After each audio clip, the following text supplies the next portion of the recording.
ከዚህ የተላለፈ በአብ በወልድ በመንፈስ ቅዱስ የተረገመ የተወገዘ እያለ ነው። እሸቱ አሁን ተወግዞ ነው። ማንኛ አይደለም ያወግዝ ነው። ሌሎች ስሙራን ቅዱሳን አባቶች አውግዘውታል። ህጉን የሰሩት አሉት። እሷ ላይ ያቸው እነሱ ያዩታል። እዛ ጫካው ሲሯሯጥ አዝማል እኮ እነሱ ያ ውግዘት እሱን ይዘዋል። ሀብቱን ይዛል ውግዘቱ። ነገር ግን ለተፈጠረው መሰናክልነት በልዑል እግዚአብሔር ስም በእውነት አባቶቼ ይቅርታ እጠይቃለሁ እና ይሄንን ደግሞ እናንተ ዓላማዬን እንድትረዱልኝ በትህትና እለምናለሁ። እሸቱን ደግሞ ያመርገም ያመቅሰፍት እንዳይደርስበት ቁጭ አድርገን ነገር ነው። እንደውም እሸቱ አፈቀላጤ ነው። በጣም ከሚገርመኝ እኛኛ ሲመጣ ጎንበስ እያለ እሻባስ በጣም ለስላሳ እንደረስ ነው ያለው። እኛን አላቆየንም፣ በደቂቃ ነው ያሳመነው። እንደዚህ አድርጌ ምንድን ያለን ፕሮጀክት ልሰራላችሁ የሆነ እቅድ ምናምን በቃ አቅዳችሁ ሰጠኛላችሁ ሰራላችኋለሁ ነበር ያለው እንጂ እንደዚህ አይነት የተዳፈነ የታሪክ ብልሽት ያመጣል ብለን አላሰብንም ነበር። ብዙዎች በሚሞቱበት በዚህ አደገኛ የዋልድባ በረሃቷ ከአንዴም ሶስቴ ወደ ሌላ ገዳም እንድትሄድላቸው ለምነዋት እንዲህ ብላለች። ስለዚህ የትኛውም ሲንግል ደቂቃ ላይ ቪዲዮ ሲታይ የገዳሙ ስም የእናቶች አንድነት ገዳም የሚል ስያሜ ቪዲዮ ላይ በፍጹም የለም። አሞይ ሰላሙን በቃ ልግባ። ከዚህ ወንዝ በኋላ ምግብም ኃጢያትም አይሻገርም። ለእሸቱ መለሰ ስመ ክርስትና ወልደ ገብርኤል የምናስተላልፍልህ የክፉ ስራ ውጤት ምን ነው? ምን አገኘህ ልጃችን? እግዚአብሔር አምላክ ፈቅዶ እመቤታችን ወዳ ወደዚህ የተባረከና የተቀደሰ ቦታ መጥተህ ነበር። በረከት ልትቀበል ቦታውን ልትጎበኝ ከአበው አባቶች ልትባረክ። አንተ ግን ዋልባን አቃለልከው። የአንድ ባለሀብት መኖሪያ ቤት ያክልን እንኳ ክብር አልሰጠኸውም። ከጽሞናው ቦታ ከስውራኑ ቀይ ከውግዘቱ ስፍራ ካልተፈቀደው ቤተ መቅደስ ሴት አሯሯጥክበት። አበው አባቶችን አሳዘንካቸው። መናንያን አርድእቶችን አሸማቀከን። የተስፋዋን ምድር ገዳማዊ ቅድስትን የመናፍቃን መሳለቂያ አደረካት። ይህች 12 ዓመት ሴት መነኩሴ እያልክ ያልመነኮሰችውን ገና ባመክሮ ያለች ለዛውም የአበው አባቶችን ውግዘት ጥሳ ዋልባን ያክል ትልቅ የቅድስና ቦታ በድፍረት ኃጢአት የኔ ነው የምትል ሴት ያሯሯጥክበት የቅድስና ቦታ ተራ የድራማ መስሪያ ሜዳ አልነበረም። የተባረከው የቅድስና ቦታ ዋልባ ነው እንጂ። ስለ ዋልባ ታሪክ ስንነግርህ፣ ስለ ቃል ኪዳኑ ስፍራ ስናብራራለህ፣ ስለ እውነታው ስናወራህ አንገትህን ስትነቀንቅ የነበረው ለካ ከአንገት በላይ እንዲሉ ከአንገት በላይ ነበር።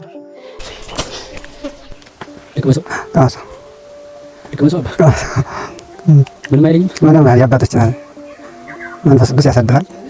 የመንፈስ ቅዱስ ማደሪያ ያደርጋል። ከዓለም የተለየ ምግብ ስለሆነ ዓለማውያን የሚቸገሩበት ነው። መናንያን ግን ደስ ቃል እንደማር ቢጣፍጣቸው ጌታ ይባርክላቸው።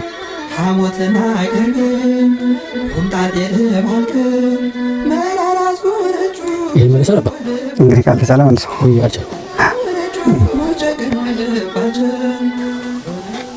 እንደው ተማሳ ይቀርብ ያባቴ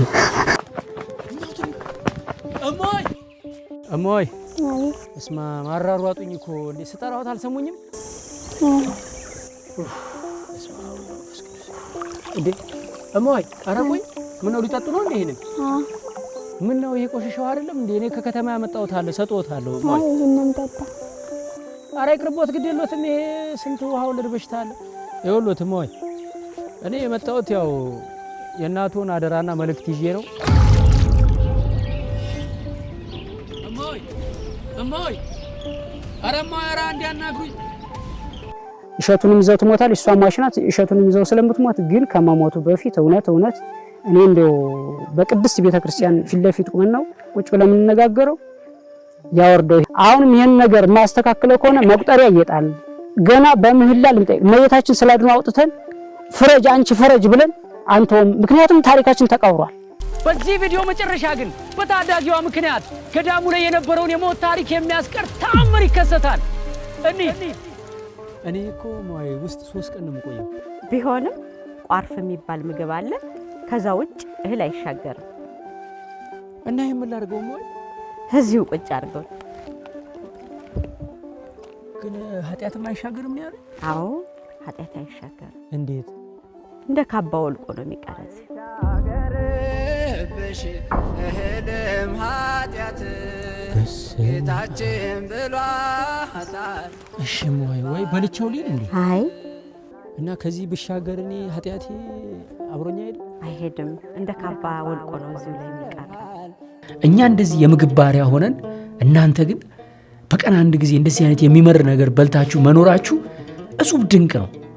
እና ይሄንን አጉልቶ ለህዝብ ለማሳየት ሰው የምግብ ባሪያ እንዳይሆን ሰው ከእግዚአብሔር አፍ በሚወጣ ቃል እንጂ በምግብ እንደማይኖር እናንተ በህይወት የኖራችሁትን ነገር አጉልቶ ለማሳየት እፈልግ ነበር። ለዛ ነው ካሜራውም ቅርብ አድርጎ ቋርፉንም የሚያሳየው የኔንም ፊት የሚያሳየው። እውነቱን ለመናገር አባቶቼ ያ ነበር የኔ ዓላማ። ማለት እንደ ድራማ ነው ሰርቶበት ሄደ። በተለይ እኛ በጣም ያዘነው እኛ ያንን ነገር ሁሉ ሲቀርጽ ቢያሳየንስ። አሁን ሴቷን እያሯሯጠ በዚህ በጫካው በተቀደሰ ቦታ ላይ ፊልም ይመስል ነገር በጣም በሚያሳዝን ያን አይቶ ያላለቀሰ ማይወር ያላለቀሰ መነኩሴ የለም። ለሱ እኮ ይቅርታ ጠይቆ ይቅርታውን ተቀብለው ቀደም ሲልም እንደጀመሩት የአብረንታንት አባቶች በቢሮ ሄዶ ይቅርታህን ተቀብለናል ብለው ባርካውት ተመልሰዋል። በአንድ ጉዳይ 2-3 እንዴት ነው ሰውየው ባህሪ ምንድነው? አንደበቱ ለስላሳ ነው፣ ሲናገር ቀልጣፋ ነው። የሚያየ ነው አናውቀውም። ከዚያ በፊት አባቶችን የሚል ዝቅ ይላል። እነሱ እንዴት እንዳሳመናቸው ነው አሁን እኛን የገረመን። እነሱን ሰራሱ ወስዶ እንዴት እንደሸወደን እኛ እንደሸወደን እኛ እንዳታለል እነሱን ያታሏቸዋል። ምክንያቱም ምንድነው ያታላቸው? በሰውት ሚዲያ ምንድነው ብሎ የነበረው? አይ እነዚህ አባቶች ሲያስተላልፉ ስህተት ነው፣ እሸቱ ዋልባን ቀበር ጥሩ አይደለም፣ ጥሩ ነገር አልተናገሩም፣ የሴት ገዳም ብሎ ማስተላለፉ በፍጹም ተቆጭተናል፣ እኛ በዚህ በኩል በጣም ተናደናል ብሎ አባቶች አስተላለፉ። በየትኛው መንገድ ገብቶ በየትኛው አማርኛ እንዳሳመናቸው ግን አናውቅም። ከሆነ ቀን ቆይታ በኋላ ሄደው አይ አንተ እኮ እንደዚህ ነህ እንደዚህ ቅልስልስ ብለው እንደው አንተ ማትወቀሰው ነህ ለስራ ብለህ ለልማት ተብሎ ለገንዘብ ተብሎ ታሪክ አይለወጥም አይቀየርም። ተደናግል የሚል ስያሜው አለ ደብዳቤው ላይ የእናቶች አንድነት ገዳም የሚል አለ። ያን ነው ርዕስ ያረኩት ነው መከራከሪያው እሱ። ይሄ እንግዲህ ቅድም መግቢያው ላይ አባታችን ገልጾታል። ቃሉን ራሱ ማውራቱ በጣም ውግዘት ነው፣ በጣም ከባድ ነው። ከዚህ የበለጠ እውነት ከዚህ የበለጠ መርገም የለም። ቪዲዮን የሰራ ነው በዋልድባ ዳልሻ ኪዳነ ምሕረት ያለውን የመጠጥ ውሃ ችግር ለመቅረፍ በሀገረ ስብከቱ ሊቀ ጳጳስ በብፁዕ አቡነ እስጢፋኖስ በተጻፈልን ደብዳቤ 3 ዓመት በቃልና በደብዳቤ በቆየ ወረፋ መሰረት ነው። ጠላት ዲያብሎስ ይሄ ዓላማ ሲሳካ ደስ አይለው፣ የእናንተ ክብር ሲገለጥ ተናደደ። ስለዚህ ክፉ ሰዎችን እያስነሳ እነሱም መቼም ያሳዝናሉ፣ እግዚአብሔር ምሕረቱን ያወርድላቸው። በሚያድነው ነገር የጠፉበት ሰዎች አሉ። ይሄን ቪዲዮ የሰራሁት ይሄ የሴቶች ገዳም የሚል ስያሜ የተሰጠው ከሊቀ ጳጳሱ ደብዳቤ ይዘው ስለመጡ ነው ብሎ ደጋግሞ አስረድቶናል። ሊቀ ጳጳስ ደግሞ የቤተ ክርስቲያን ከፍተኛው ኃላፊ ነው። ስለዚህ እሱ ከእናንተ ከአባቶች ምክር ቢሰማም በሊቀ ጳጳስ ደብዳቤ ደግሞ ታዟል እንዲህ በል ተብሎ አለማድረግ ይችል ነበር። በጣም ጥሩ። ሊቀ ጳጳስ እኮ ደብዳቤ ሊጽፉለት ይችላል። ደብዳቤ ሊጽፉለት ግን ምንድነው ዳልሻ ዋልድባ የሴቶች ገዳም ብለህ ሰይመህ ለምን ሰጣቸው አይደለም ያሉት። እየተከበራችሁ ኢትዮጵያውያን ኤርትራውያን የዚህ ቪዲዮ ተመልካቾች የዋልድባ አብረንታንት ገዳም አባቶች ኮሜዲያን እሸቱ እባላለሁ። ይህንን ቪዲዮ የምሰራው በቅርቡ በዋልድባ ገዳም ዙሪያ በሰራ ነው ዶክመንተሪ ቪዲዮ ላይ የተነሱ በአባቶች የተነሱ ጥያቄዎችና ቅሬታዎች ስላሉ ለዛ እንግዲህ የምንመልሰውን ለመመለስ ይቅርታ የምንጠይቀውን ለመጠየቅ የምናስረዳውን ለማስረዳት እንደ ልጅነታችን አባቶቻችን እንዳይቀየሙን እንዳያኮርፉን ከእግዚአብሔርም በረከት እንዳናጣ በጣም በርካታ ነጥቦች ተነስተዋልና ለነዛ መልስ ለመስጠት ነው። ስለዚህ ከመጀመሪያ ካሰራሩ ጀምሮ ምንድን ነው ትላለህ? እስኪ አሁን ያንተን በጠይቅህ እዛ ላይ ያየኸው እዛ አሁን የተለቀቀው ቪዲዮ አለ ገቢ ለመሰብሰብ ነው ወይስ ደግሞ እንዴት እንደሚኖር የአባቶችን መከራ የእናቶችን ሕይወት ለማሳወቅ ለመማሪያ የወጣ ነው ብለህ ታስባለህ ወይስ ደግሞ ገቢ ለመሰብሰብ ነው? አባታችን ይሄ ቪዲዮ የተሰራው መነሻው የገዳሙን የመጠጥ ውሃ ችግር ለመቅረፍ ምዕመናን በገንዘብ እንዲራዱ ለማድረግ ቢሆንም ነገር ግን ከዚህ 800 ኪሎ ሜትር ተጉዘን እዛ ስፍራ ድረስ ሄደን ዋልድባን ያክል ትልቅ ገዳም ረግጠን እንዴት ዝም ብለን ገንዘብ ብቻ አሰባስበን እንመጣለን በሚል ምዕመናኑ በደንብ ትምህርት እንዲያገኝበት የሰራነው ቃለ መጠይቅ አለ። ይሄ ቃለ መጠይቅ ሙሉ ቪዲዮ ላይ ለተመለከተው ተመልካች መነኮሳት እንዴት ዓለምን እንደሚንቁት ለክርስቶስ ምን ያክል ራሳቸውን አሳልፈው እንደሰጡ በደንብ የሚያስተምር የሚያንጽና የሚገስጽ ነው። የሰው ልጅ ግን ዓለሙን ንቆ ቢዝነስን ሰርቶ ማግኘትን ወጣትነትን ትቶ እንዴት ዋጋ እንደሚከፍል ለማስተማር እግዚአብሔር በረዳን መጠን የቻልነውን ያክል መልእክት ለማስተላለፍ ሞክረናል አባቶቼ። እና ዓላማው ሁለቱም ነው፣ ገንዘብ ማሰባሰብም እንደገና ደግሞ በትምህርቱ ሰውን ማዳንም ነው የሚለውን ነገር እንድትረዱልኝ አሁንም በትህትና እለምናለሁ። ማስታወቂያ የሚሰራው አካል ካራክተር ራሱ ይሄ የክርስትና ዲሲፕሊን ወይም ደግሞ ቤተክርስቲያናዊ ስነ ምግባር የሚባለውን የተላበሰ ነው ብዬም አላስብም። ገዳም ላይ ያን ያክል ፕሮሞት ለማድረግ እዛ ውስጥ ገብቶ መንፈሳችን ተሰብሮ እያዘን የአባቶቻችን ሕይወት የእናቶቻችን ሕይወት እያሰበን እጅህን እያወናጨፍክ በተለያየ መልኩ ህብረተሰቡን ምዕመኑ ሊይዝ በሚችል መልኩ የተለያየ ካራክተር እየተጠቀምክ ኦዲየንሱን መያዝ አለብህ ብዬ አላምንም። ቤተክርስቲያን ሰው ሲሄድ ለምን ነጠላ ለብሶ ይሄዳል? ቤተክርስቲያን ገቢ ማሰባሰቢያ ብዙ እናያለን፣ ግን ምን ሱፍ ተለብሶ አይገባም በምንም ተአምር። እውነት ነው አባታችን የተናገሩት ነገር በጣም ሙያዊና ሳይንሳዊ ነገር ነው። በጣም ያዩበትም እይታ የንስር እይታ የሚባል አይነት ነው።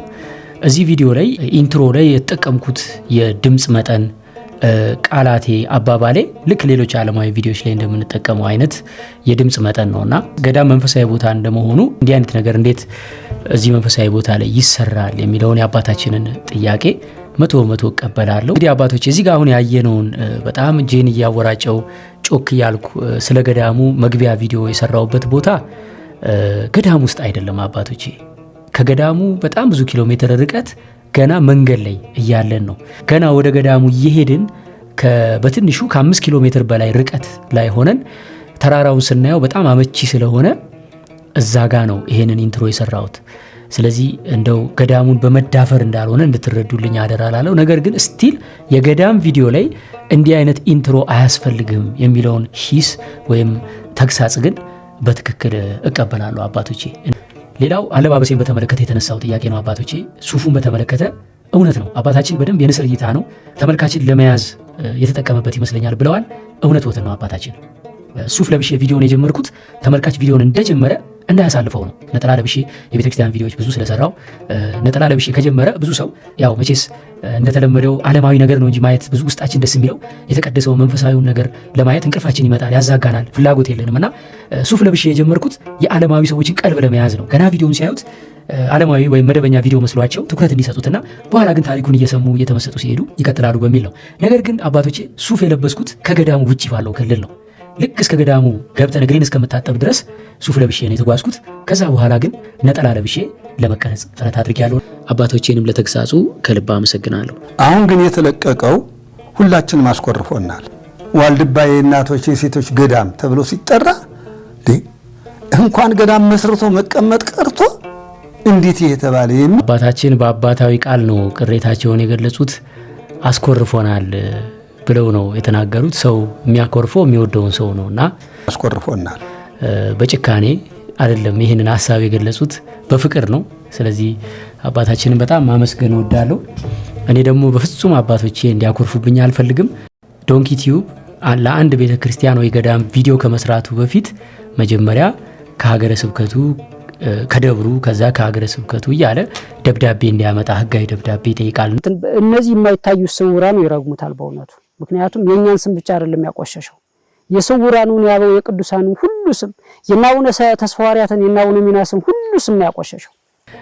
እኔ አማርልኝ ወይም ደግሞ ተመልካቹን ያዘልኝ ብዬ ያስገባውት ትዕይንት ልክ እንዳልሆነ በደንብ ተረድቻለሁ። አሁን ላይ ምን ማለት ነው? ወይም የ12 ዓመቷ አሞክሮ ላይ ያሉት እናት ሲሮጡ እኔ እሳቸው ላይ ለመድረስ የምሮጥበት ትዕይንት ልክ እንዳልሆነ አባቶቼ ያስረድተውኛል። ይሄንን ደግሞ በትክክል እቀበላለሁ። ዋልባ ላይ እጁን የሰደደ ሰው መጨረሻው ሞት ነው። የሚሞተው ደግሞ አንድ ሞት አይደለም፣ ሁለት ሞት ነው። በነፍሱም በስጋው ነው የሚሞተው። ስለዚህ ተሳስቻለሁ፣ ስህተቴ ነው፣ ይቅርታ አድርጉልኝ፣ አባቶች አዝነውብኛል።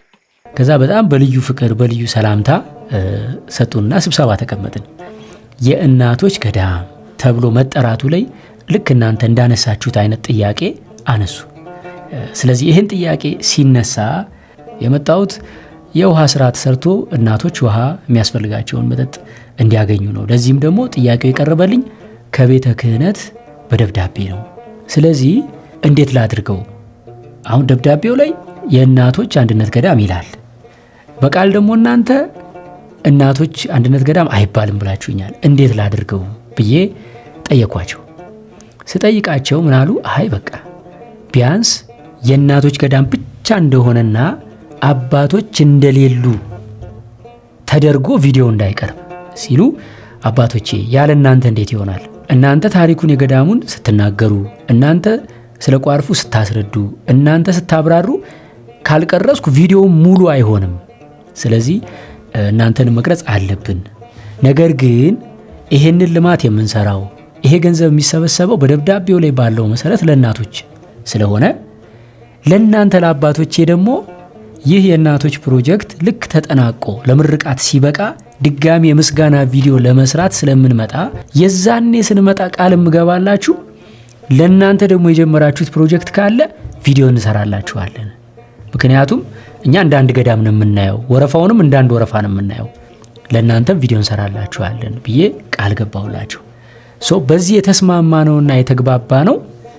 አባቶችንም ቪዲዮ ውስጥ እንደምናሳይ ቪዲዮ ግን ለእናቶች እንደሚሰራ ነው። እዛ ማብራሪያ ላይ አባታችን ልክ እናንተ እንዳላችሁት አሁን አባቶቼ ይሄ ገዳም የወንዶች የአባቶች ገዳም ነው፣ እናቶችም በአባቶች ስር ነው ያሉት ብለው የሴቶች ገዳም ይባል የለም የሚለውን ሐሳብ በቪዲዮ ተቀርጿል። አሁን አባቴ እርሶ ቆርጠውታል ስላሉ መቼም በእርሶና በእግዚአብሔር ፊት መዋሸት ስለሌለብኝ እውነቱን ለማስረዳት ነው። እውነት ነው፣ አባቶች የሴቶች ገዳም አይደለም የለም የሚለውን ንግግር ካሜራ ላይ ተናግረዋል። በማስከተል ደግሞ እናቶች ገዳም ሄደን ኢንተርቪው ስንሰራ የገዳሙ እናቶች ደግሞ የሴቶች ገዳም እንደሆነና እንዴት እንደተመሰረተ አመጣጡን አመሰራረቱን ካሜራ ላይ ተናግረዋል። ስለዚህ ሁለቱም እውነታቸውን ተናግረዋል። በኋላ እኔ እንደ ቤተክርስቲያን ልጅነቴ ምንድነው ያደረኩት እኛው ልክ ነው አንደኛው ስተት ነው ለማለት ስልጣኑም ያለውበት ቦታም አይፈቅድልኝም። ይሄ ጉዳይ የእናንተ አባቶች የእናቶች ጉዳይ ነው። ስለዚህ ከቪዲዮ ላይ 100% የሁለቱንም ንግግር ቆርጠን አውጥተነዋል። ታዲያ የሴቶች ገዳም የሚለው ስም ከየት መጣ ልትሉኝ ትችላላችሁ። ሀገረ ስብከት አካውንት ለመክፈት ድጋሚ ደብዳቤ ተጽፎ መጣ። ከዛ ባንኩ አካውንቱን የምከፍተው ደብዳቤው ላይ ባለው ስም ነው፣ ሕጌ ይሄን ነው የሚፈቅደው ስላለ ደብዳቤው ላይ ያለውን ስም እንደውም አጠር አድርጎ ሙሉን አልጻፈውም። የባንክ አካውንቱ ተከፈተ ማለት ነው። ቪዲዮ ሲለቀቅ የባንክ አካውንቱ ሲቀመጥ የግዴታ ስም መጥቀመጥ ስላለበት ከስር፣ ምክንያቱም ሰዎች ገንዘብ ሲያስገቡ የሚመጣላቸው ስም ትክክለኛ መሆኑን ማወቅ ስለሚፈልጉ የዛን ጊዜ ነው የባንኩ የገዳሙ ስም የተጻፈው ማለት ነው።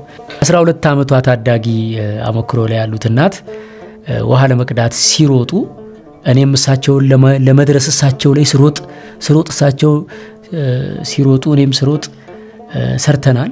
ይሄ ትዕይንት አሁን መለስ ብዬ ሳስበው በቃ ልክ እንዳልሆነ ነው የተረዳሁት። ብዙ አህዛቦች መነጋገር ያድርገውታል። ከዛ አንጻር የተነሳ ስለ ቋርፍ የተነሳ ትችት አለ። በአባቶች ላይ እስከ መሳለቅ ድረስ የተገለጸበት መንገድ ይመስለኛል። ማስታወቂያ የሚሰራው አካል ያሳየው ገጽታ ነው እንግዲህ ለትችት ያበቃው ብዬ ነው የማስበው። ስለዚህ ቋርፍ እንዴት ይሰራል፣ እንዴት ይበላል፣ ማንኛውንም ነገር መጠየቅ ያለበት ማለት ነው ገዳማውያን አባቶች ናቸው። እንግዲህ አባቶቼ በረከታችሁ ይድረሰኝ። እኔ ልጃችሁ እንዲህ አይነት የቤተክርስቲያን ስራዎችን ከዚህ ቀደም እግዚአብሔር ፈቅዶልን በሱ ቸርነት በድንግል ማርያም አማላጅነት የተወሰኑ ቪዲዮዎችን ሰርተናል። ከዚህ በፊት በሰራናቸው ቪዲዮ ሁልጊዜ ለማድረግ የምንሞክረው ወደ ቤተክርስቲያን ወደ ገዳም ስንሄድ እዛ ስፍራ ያሉት ሰዎች ገና ለገና የልማት ጥያቄ ስላላቸው የገንዘብ እርዳታ ስለጠየቁ ዝም ብሎ ገንዘብ ጠያቂ ወይ እንደሚለምኑ ብቻ እንዲታዩ አንፈልግም። ሁልጊዜ የምንፈልገው ጀግንነታቸው እንዲታይ፣ ትልቅነታቸው እንዲታይ፣ ክብራቸው እንዲታይ።